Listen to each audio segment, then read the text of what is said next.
Okay, so next up is Grifter the Mask. Now, this is a two-part crossover from Dark Horse and Wildstorm. Um, yeah, now, first and foremost, this does not revolve around. This doesn't revolve around. What was I going to say? Stanley Ipkiss. Neither does the other crossover I have with the Mask in here. This is actually, here's the thing about the Mask that I learned from the Dark Horse comics. The Mask, in the comics, Stanley Ipkiss died early on, and it's more of an anthology story of all the other characters. So, yeah, if you're thinking, we do get to see the, quote, smoking and somebody stop me, but, yeah, that's about it. There's no Stanley Ipkiss in this story. What we do have is a character named Paul Newman. No, not that Paul Newman. Get that, stop thinking that right now. But yeah, the story is set in Las Vegas, where Cole Cash, Grifter, has come to a gun expo in Las Vegas, and who else is there is a man named, like I said, Paul Newman, who was all we know about him, about the character of Paul Newman, is that he was a former Vietnam veteran, and now he protests guns. And they kind of delve into his backstory, but they don't go far enough. And yeah, you could say, well, it's a two-part story, They can only put so much. Yeah, but you can put a lot. This and the Lobo Mask crossover put a lot in there. Even though, yeah, we didn't get to know much of that character, and I'll get a little more into that and why I'm a little more okay with it. And yeah, but they did a lot in the Batman Alien crossover, and that was 2 issues as well. Anyway.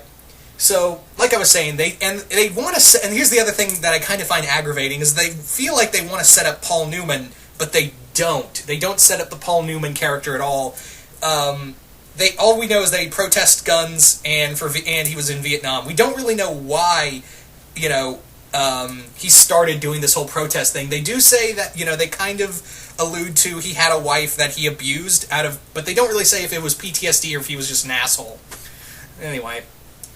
But yeah, he's here to protest guns. Grifter also gets in trouble with the mob, who says, hey, go get this gun that can, find out probabilities and kill them. Literally a very comic book gun. The other thing that kind of hurts this comic is that it starts out more of a grifter. This is more of a grifter story than it is a mask story at the beginning, because, yeah, this focuses a lot. Paul Newman doesn't really get the mask until the very last 4 pages. He doesn't put on the mask until the last 4 pages of the comic. And the other issue is just them kind of either teaming up, or it's kind of a mixture of a team-up fight throughout Las Vegas. And they literally destroy the entire Las Vegas Strip between the two. But yeah. Now, the other thing that I find interesting about this is that, what was I going to say? Cole doesn't use his abilities at all. All he really does is uses guns, or the probability gun in other cases. Not to say this is a bad comic, I just kind of felt walking away, oh, that was pretty okay. I mean, it's a pretty out-there crossover to begin with, Grifter and the Mask. Just think about that, Grifter and the Mask. Did you ever think that could possibly happen? This dark and gritty anti-hero from the Wildcats crossing over with this it's this, in the Mask, the Dark Horse comics, Mask, in the comics, because yeah, even I didn't know this until like the 8th grade, that the Mask was a Dark Horse comic. I always thought it was just an original character, honestly, until like the 8th grade. I didn't realize, oh, it's a Dark Horse comic. But yeah, the Mask is a it's a darkly comedic comic that can make him either the hero or the villain.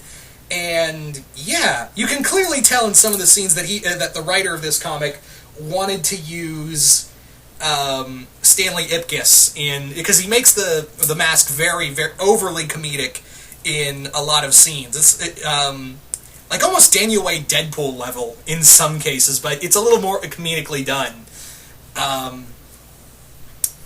Not much else to say about this comic other than it spends too much of the first issue trying to do setup, and a lot of the second issue is just them blowing stuff up, which is it's very interesting. I think the second issue saves this two-parter because it really just gives you everything you want to see of just Cole and the Mask just blowing shit up. So I feel like you get your money's worth at least with the second issue. But anyway, it's an okay comic. If you're a fan of the Mask and or Grifter, I would say pick it up. The thing is that Grifter's a very Grifter's only recently gotten some fame, but he's more popular with the Wildcats, and this came out in like 90s, 2000s, so he was still pretty popular back then. But yeah, if you're a fan of Wildcats or The Mask, if you're not a fan of either or character, I would say this is kind of skippable. But if you do enjoy a zany crossover, because the Mask Grifter crossover falls under that kind of line of crossovers that make you go, what? It's like Archie versus Predator, really. It's in that kind of category. It's in that category of crossovers. But anyway, once again, hope you all enjoyed this review, and I will see you guys later.